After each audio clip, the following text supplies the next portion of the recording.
In the year 1590, an English governor returned to a small colony on the edge of the New World. He expected to find struggling settlers, desperate for supplies. Instead, he found something far stranger. An entire community had disappeared. No bodies, no signs of battle, no message explaining what had happened. Just an empty settlement swallowed by silence. This place was known as the Colony of Roanoke. More than 100 settlers had once lived here.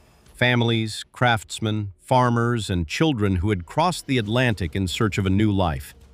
For them, this remote island represented hope. But when the governor returned after several years away, every house stood abandoned. The buildings were still standing. Tools and structures remained intact. Nothing suggested a violent attack.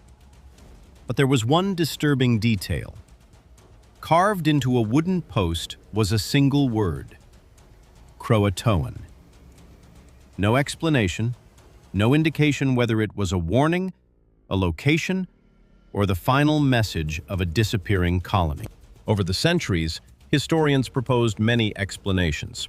Perhaps the settlers were attacked.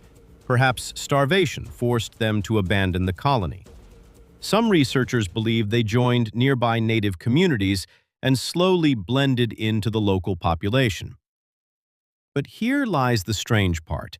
If that is true, why did history lose track of them completely?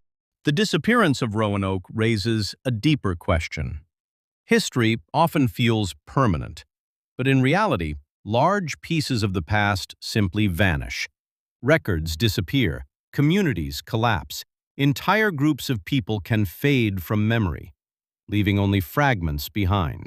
More than 400 years later, the Lost Colony of Roanoke remains one of the most haunting mysteries in early American history. So what really happened to the settlers of Roanoke? And how does an entire colony simply disappear? Subscribe to Aletra for more historical mysteries. And share your theory in the comments.